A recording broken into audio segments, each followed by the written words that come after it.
सिर्फ बाहर का खाना खाने वाली देवरानी। अरे कहाँ इतनी जल्दी में भागी जा रही है? इतनी मेहनत से तेरे लिए घर का फ्रेश खाना बनाया है, ये लंच बॉक्स को लेकर जा अपना। अरे माँ बस करिए, मैंने थोड़ी ना कहा था आपसे कि आप मेरे लिए ये घर का खाना बनाइए। आपको पता तो है कि मुझे सिर्फ और सिर्फ बाहर का खाना पसंद है, इसीलिए आप ये अपने घर का बनाया हुआ खाना घर में ही रखिए। मैं जा रही हूँ, बाहर कुछ खा लूंगी। सुहानी के जाने के बाद हे भगवान, क्या करूं मैं इस लड़की का? इतनी ज्यादा जुबान की चटोरी है, मैं बता नहीं सकती। दिन भर बस इसे बाहर का खाना खिला दो। जब ससुराल जाकर घर में तीनों टाइम घर का खाना बनाना और खाना पड़ेगा ना, तब अकल ठिकाने आएगी।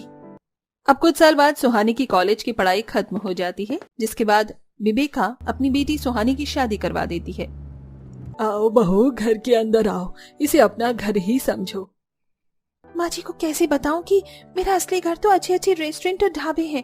मुझे सारा दिन बाहर रहना और बाहर का खाना बहुत पसंद है। देवरानी जी कहाँ खो गई? अंदर आइए ना। अगले दिन सुबह सुहानी अपनी पहली रसोई की रस्म करने रसोई में पहुंचती है। अरे भाई, अब क्या करूं? अब तो मेरी शादी हो गई, अब तो मुझे खाना बनाना ही पड़ेगा। लेकिन मुझे तो कुछ खाना बनाना ही नहीं आता। आज तक घर का खाना खाया भी नहीं, तो बनाना कहाँ से आएगा मुझे? क्या करूं? आइडिया! अभी सब लोग घर के दूसरे कामों में बिजी हैं। एक काम करती हूँ, ऑनलाइन बाहर से मंगा लेती हूँ। अब सुहानी पीछे के रास्ते से जाकर बाहर का खाना डिलीवरी बॉय के हाथ से ले लेती है और कुछ देर में डाइनिंग टेबल पर परोसती है। अलीवा तत्ती, आपने तो बहुत टेस्टी खाना बनाया। इतना लालाय दीदी, बहुत खाना खा रही है।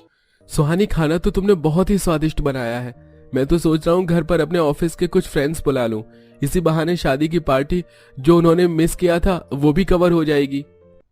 ओ बेटी, ये तो दोस्तों को बुलाने की बात कर रही है। 4 जनों का खाना तो मैंने बाहर से मंगा लिया, पर इतने सारे जनों का खाना कैसे बनाऊंगी? ठीक है, बुला लीजिए उन्हें भी लंच पर। वैसे देवरानी जी, कल तो मैं बाहर जा रही हूँ, तो आप अकेले घर संभाल लेंगी ना? अरे ये तो बहुत ही अच्छी बात है कि ये बाहर जा रही है। ठीक है, आप जाइए, मैं संभाल लूंगी सब। अब अगले दिन दोपहर में दिनेश के 4 से 5 दोस्त घर आते हैं। अरे भाई दिनेश, भाभी जी कहाँ हैं? कहीं दिखाई नहीं दे रही। अब मिलवा भी दे भाभी जी से। कहाँ है भाभी जी? अरे अरे, ठंड रखो, आ रही हैं। तुम लोगों के लिए खाना पीना बना रही हैं। वहीं दूसरी तरफ डिलीवरी बॉय से खाना लेती हुई सुहानी। ये लीजिए मैडम, आपका गरमा गरम खाना आपके दरवाजे पर हाजिर है।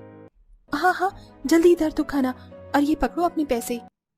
सभी लोग खाने को खाकर कहते हैं, वाह भाभी, ओ मजा आ गया आपके हाथ का खाना खाकर। भाभी, खाना तो बहुत ही स्वादिष्ट बना है। भाभी जी, ये दाल मखनी और ये फुल्का और ये फ्राइड राइस थोड़ा और दीजिए ना, खत्म हो गया है। हाँ हाँ, लीजिए ना। अब दिनेश और दिनेश के सारे दोस्त सुहानी का मंगाया हुआ बाहर का खाना पल भर में सारा चट कर जाते हैं और कुछ देर बाद वहाँ से चले जाते हैं। खाना खाकर तो पेट बहुत ज्यादा फुल हो गया। मैं जा रहा हूँ कमरे में थोड़ा आराम करने। यहाँ मेरी भूख से पेट में चूहे कूद रहे हैं। मेरा मंगाया हुआ बाहर का खाना सारा चट कर गई, कुछ भी नहीं छोड़ा। अब मैं क्या खाऊं? सुहानी बड़बड़ा रही होती है, तभी बाहर से कुसुम घर के अंदर आती है। अरे जिठानी जी, आ गई आप? मैं आपका ही इंतजार कर रही थी। वो मैं जरा बाहर जा रही हूँ, मुझे कुछ काम है। अरे पर इस समय दोपहर में कहाँ जा रही है? वो माँ जी, जरा मेरे फोन में थोड़ी प्रॉब्लम हो रही है, तो वही दिखाने जा रही हूँ। अब झूठ बोलकर फटाफट सुहानी घर से निकल जाती है और एक रेस्टोरेंट में जाकर खाना ऑर्डर करती है। Waiter, come here. Yes ma'am, what do you like to eat ma'am? 1 butter chicken, दाल मखनी, रोटी और पुलाव। Okay ma'am. अब सुहानी फटाफट अपना मनपसंद बाहर का खाना खाती है और कुछ देर बाद घर लौटती है। चाची चाची, आप कहाँ गई थी? मैं कब से आपको ढूंढ रही थी। चलिए ना मेरे साथ खेलिए। नहीं चाची नहीं, खेलने जाएगी। चलो देवरानी जी, मैंने खाना लगा दिया है, खाना खा लो आप। बाहर से आकर थक गई होंगी ना? हाँ बहू, चल, हम लोग तेरा ही इंतजार कर रहे थे। आजा, साथ में खाना खा लेते हैं। अब जेठानी सबका खाना लगाती है और सभी लोग खाने को खा रहे होते हैं। वहीं सुहानी वो लटका कर बैठी होती है। अरे क्या हो गया सुहानी? बहू, खाना क्यों नहीं खा रही हो? माँ जी, आप लोग खाना खाइए, मैं आराम करने जा रही हूँ। मेरी तबीयत थोड़ी ठीक नहीं लग रही है, बॉडी पेन हो रहा है। अब बाहर से खाना खाकर आई हुई सुहानी बीमारी का नाटक कर अपने कमरे में आराम से सो जाती है। अब सुहानी अपने ससुराल में भी बाहर का खाना खाने से बाज नहीं आ रही थी। तभी एक दिन बच्चों को साथ लेकर सुहानी बाहर निकलती है। जेठानी जी, मैं बच्चों को बाहर घुमाने के लिए लेकर जा रही हूँ, आपको कोई दिक्कत तो नहीं है ना? नहीं देवरानी जी, ले जाइए, कोई बात नहीं, थोड़ा बाहर घूम लेंगे। अब सुहानी बच्चों के साथ मैकडॉनल्ड जाती है। भैया, चिकन बर्गर, फुल चीज पिज्जा इस टेबल पर लगवा दीजिए। जी मैडम। अब सुहानी अपने साथ साथ बच्चों को भी बाहर का फास्ट फूड भर भर कर खिला देती है और कुछ देर बाद वो सभी बाहर आते हैं। सुनो आंशा भी हो, घर पर मत कहना कि हमने बाहर फास्ट फूड खाया है, बोला कि पार्क और झूला झूलने गए थे। अति ताती, हम तिथि तो नहीं देंगे। अब रात में सुहानी और कुसुम मिलकर रात का खाना बना रहे होते हैं। वैसे देवरानी जी, आपको हरी सब्जियां पसंद तो है ना? क्योंकि आप जब से आई हैं मैंने आपको ठीक से कभी खाना खाते हुए नहीं देखा। अरे हाँ जेठानी जी, मुझे बहुत पसंद है और खाती तो हूँ खाना, मैं थोड़ा ही खाना खाती हूँ, ज्यादा मुझसे खाया नहीं जाता ना। तभी सभी लोग डाइनिंग टेबल पर रात के खाने में दाल चावल आलू मेथी की सब्जी रोटी खा रहे होते हैं। वहीं सुहानी घर के खाने को मर मर के खा रही होती है। क्या हुआ सुहानी, तुम खाना क्यों नहीं खा रही हो? इतनी मेहनत से तुमने ये खाना बनाया है और तुम खा ही नहीं रही हो। नहीं नहीं, ऐसा नहीं है, मैं थोड़ा ही खाती हूँ और अब तो मेरा पेट भी बहुत फुल हो गया है, मैं जा रही हूँ अपने कमरे में आराम करने। अब सुहानी खाने के टेबल से उठकर अपने बेडरूम में जाती है और आराम करने लगती है। कुछ देर बाद जब पूरा परिवार सो जाता है तब सुहानी ऑनलाइन बाहर से खाना मंगाती है और चुपचाप दबी पांव जाकर खाना डिलीवरी बॉय के हाथ से ले लेती है और छत पर जाकर खाने को खाकर नीचे आती है। अरे देवरानी जी, आप इस वक्त छत पर, और ये आपके मुंह पर खाना लगा हुआ है, आप छत पर खाना खा रही थी क्या? अरे क्या जेठानी जी, आप भी कुछ भी बोलती हैं, मुझे थोड़ी बेचैनी हो रही थी तो मैं छत पर थोड़ा टहल रही थी। अब इतना कहकर सुहानी वहां से चली जाती है, लेकिन सुहानी की ये बात कुसुम को खटक जाती है और वो फौरन छत पर जाकर देखती है, जहां उसे पिज्जा बर्गर कोल्ड ड्रिंक के बॉक्स दिखते हैं।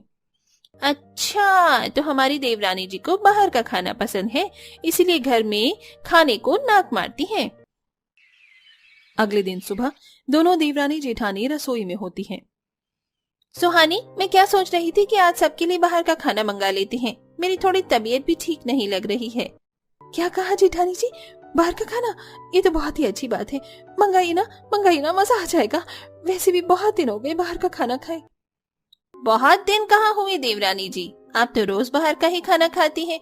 कल रात भी आप छत पर बैठकर बाहर का ही खाना खा रही थी, और उस दिन जब दिनेश के गेस्ट आए थे तब भी आपने बाहर का खाना मंगाया था, और बाहर किसी काम से जा रही हूँ ये बोलकर भी आप सिर्फ बाहर का खाना ही खाने जाती हैं। आपको सब कुछ पता चल गया जेठानी जी, सॉरी, अब नहीं खाऊंगी कभी भी बाहर का खाना, आप ये बात किसी से मत कहिएगा। सुहानी उस टाइम एक जबरदस्त एक्टिंग करती है ताकि उसकी जेठानी ये बात किसी से ना कहे। मुझे नहीं खाना ये घर का खाना, मम्मी मेरे लिए बाहर का खाना मंगाओ अभी के अभी। जेठानी जी, बच्चे बहुत जिद कर रहे हैं, मंगवा दीजिए ना, अच्छा नहीं लगता, बच्चे हैं। अब बच्चों की आड़ में सुहानी बाहर का खाना मंगवाती है और उनके साथ बैठकर वो भी बाहर का खाना खाती है, और बच्ची भी। रोज रोज ऐसा ही हो रहा था। तभी एक दिन दिनेश सबको बाहर का खाना खाता देखकर कहता है, ये क्या सुहानी, बच्चों के साथ तुम भी बच्ची बनती जा रही हो, तुम्हें उन्हें रोकना चाहिए इस तरह से बाहर के खाना खाने से। मैं तो रोक ही रही थी, लेकिन बच्चे हैं ना, अब इनको ज्यादा डांट भी तो नहीं सकते। अब सुहानी अपने साथ साथ बच्चों को भी बाहर का खाना खाने की आदत लगवा देती है।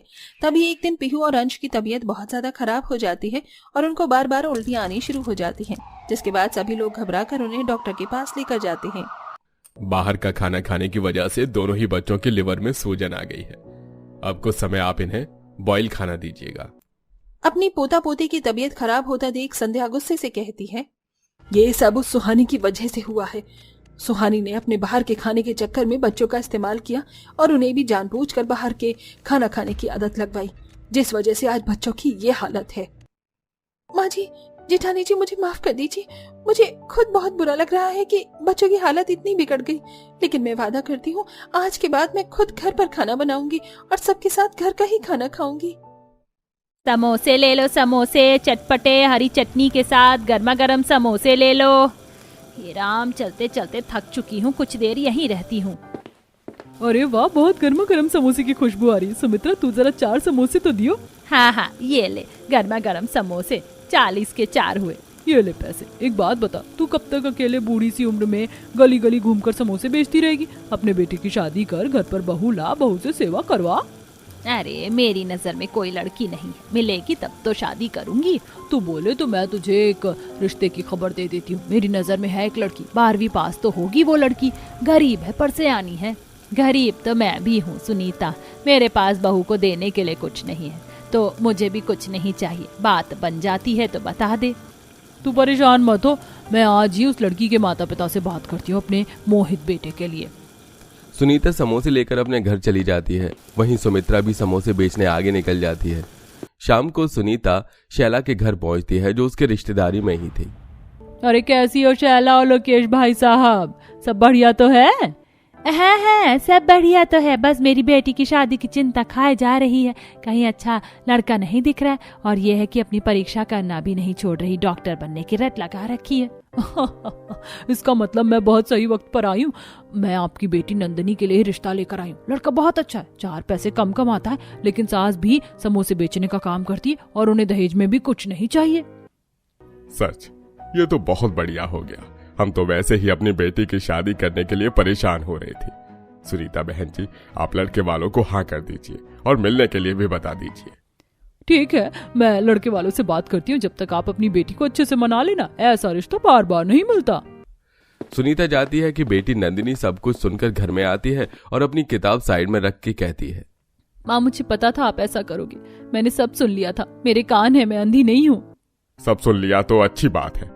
आप अपनी डॉक्टर के सपने को छोड़ और दुल्हन बनने की तैयारी कर। तेरे माँ बाप पर इतना पैसा नहीं है कि तेरी शादी करवा सके। माँ पापा, आप मेरे साथ ऐसा नहीं कर सकते। आप जानते हैं डॉक्टर बनना मेरे बचपन का सपना है।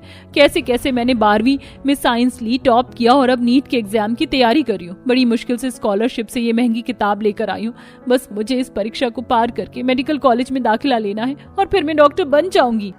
हमारे पास इतना टाइम नहीं है कि तेरे 5 साल के डॉक्टर बनने के लिए हम रुके रहें। आज हो ना हो, और वो रिश्ता अच्छा आए ना आए क्या पता। और ये भी नहीं पता कि तू डॉक्टर बनेगी भी या नहीं। तेरे मेडिकल कॉलेज के लिए 2-2.5 लाख रुपए तो चाहिए ना। तुझे क्या लगा मुझे नहीं पता होगा? मैं इसके आगे एक शब्द नहीं सुनूंगी। तुझे शादी करनी होगी, मतलब करनी होगी। ये कहकर शैला उसकी किताबों को एक चुन्नी में बांधकर कोने में रख देती है। ये नंदिनी की किताबें नहीं, उसके सपने थे, जिसको उसके ही माता पिता ने शादी का जोर देकर खत्म करना चाहा और नंदिनी की शादी मोहित से करवा दी। जिसके बाद नंदिनी अपने सपनों को आंसू में बहाकर ससुराल के नए दायित्वों को निभाती है। एक दिन सास ठेला साफ करते हुए, पति मंजन करते हुए और बहू झाड़ू लगाते हुए, बहू, मोहित के काम पर जाने का समय हो रहा है और तूने समोसे बनाने रखे कि नहीं? माँ जी, बस चाय नाश्ता और लंच बना दिया है। समोसे के लिए आलू भी उबाल दिए हैं, बस समोसे बनाकर सेकने हैं। ला, ये काम मैं करूं तो फटाफट समोसे बना। माँ जी, आप रहने दीजिए ना, मैं करती हूँ। नंदिनी फटाफट झाड़ू लगाकर सास के लिए गर्मा गर्म समोसे तैयार कर देती है और उसके ठेले पर लगा देती है। फिर हाथ से चटनी पीस कर भी रख देती है। माँ जी, आप एक बार चख लेती और आप भी लीजिए ना। अरे बहू, तुम तो पहले दिन से ही और अच्छे समोसे बनाने लगी और चटनी भी बहुत अच्छी होती है, फिर क्या ही चखना। माँ ने बिल्कुल ठीक कहा। नाश्ता करके दोनों माँ बेटे अपने अपने काम पर चले जाते हैं। सास भी समोसे बेचते बेचते एक पेड़ की छांव में खड़ी हो जाती है। समोसे ले लो, समोसे, गर्मा गर्म चटपटे समोसे ले लो। हाँ मम्मी, मुझे समोसे की खुशबू आ रही है। मम्मी, समोसे दिला दो। हाँ हाँ बेटा, चल तुझे समोसे दिला दूं। अब तो मेरा भी मन कर रहा है, ये आंटी बहुत ही अच्छे समोसे देती हैं। फिर प्रीति अपनी बेटी को सुमित्रा से समोसे दिला देती है। वहीं पति भी बर्तन की फैक्ट्री में काम कर रहा होता है। ऐसे दिन गुजरते हैं। नंदिनी अपने सपनों से समझौता करके घर के कामों में ध्यान देती है। एक दिन नंदिनी के सामने पड़ोस में ममता के पति की तबीयत खराब हो जाती है। हे भगवान, मैं क्या करूं? इनको तो इतना तेज बुखार आ रहा है, मेरे पास पैसे भी नहीं है। न ठंडे पानी की पट्टी से इनका बुखार उतर रहा है। कैसे ले जाऊं डॉक्टर के पास? अरे ममता दीदी, आप परेशान मत होइए, मैं हूं ना। ये बताइए, इन्हें 3 दिन से ज्यादा बुखार आया है? नंदिनी ममता के पति का हाथ पकड़कर तापमान मापती है। नहीं नंदिनी, 2 दिन हुए हैं, बुखार उतर ही नहीं रहा है। चिंता मत कीजिए, कोई डरने वाली बात नहीं है। बुखार शायद 101 है। मुझे कुछ दवाई के नाम पता है, आप वो दवाई दे दीजिए, एक एंटीबायोटिक और एक पैरासिटामोल। उसके बाद ये ठीक नहीं होते तो डॉक्टर को दिखाना पड़ेगा। नंदिनी मेरे पास ज्यादा पैसे नहीं है, ये 50 रुपए है, इसमें वो दवाई आ जाएगी? हाँ हाँ आ जाएगी, आप यहीं रुकिए, मैं लाती हूँ। नंदिनी फटाफट पास के केमिस्ट से दवाई लाकर ममता को देती है। वो अपने पति को खिला देती है। शाम तक उसके पति का बुखार कम हो जाता है और खुशी से ममता नंदिनी के पास आती है, जहाँ सास समोसे के ठेले का सामान घर में रखती है। नंदिनी तुम्हारा बहुत बहुत शुक्रिया, तुम्हारी वजह से 2 दिन में अब मेरे पति का बुखार उतरा है और खर्चा भी नहीं हुआ। तुम तो एकदम डॉक्टर नहीं निकली। काश ये सच होता, लेकिन मैं अब कभी नहीं बन पाऊंगी। खैर उसका दूसरा खुराक भी आप खिला देना, कल तक भाई साहब बिल्कुल ठीक हो जाएंगे। ठीक है नंदिनी, मैं चलती हूँ। सास बहू की आंखों में आए आंसू को देख लेती है। तभी कुछ बच्चे घर के सामने डॉक्टर डॉक्टर खेल रहे होते हैं। अरे तुम्हारे पेट में तो दर्द है, अब मुझे तुम्हें ग्लूकोज चढ़ाना होगा। चलो लेट जाओ, तुम्हारे हाथ में एक सुई लगेगी, हिलना नहीं। ठीक है डॉक्टर, मैं लेट जाता हूँ, पर मुझे सुई से डर लगता है। अरे आंखें बंद करो, फिर डर नहीं लगेगा। अरे सुप्रिया बेटा, पेट दर्द होने पर ग्लूकोज नहीं चढ़ाते, पेट दर्द होने की दवाई देते हैं। हो सकता है पेट में कीड़े हो, इन्फेक्शन हो। ग्लूकोज चढ़ाने से पेट साफ नहीं होगा, ये तो ताकत के लिए होता है। अच्छा चाची, आपको देखकर लगता है आप सचमुच की डॉक्टर हो, मुझे तो पता ही नहीं था। बच्चे खेलने लगते हैं। उनकी बात सुनकर नंदिनी अपने आंसू छुपाकर अंदर आ जाती है। तब सास आंसू पोंछकर कहती है, बहू तुझे मेरी कसम, मैंने देखा 2 बार, तू रोई है। क्या छुपा रही है मुझसे, बता। और तुझे डॉक्टर के बारे में इतनी जानकारी कैसे है?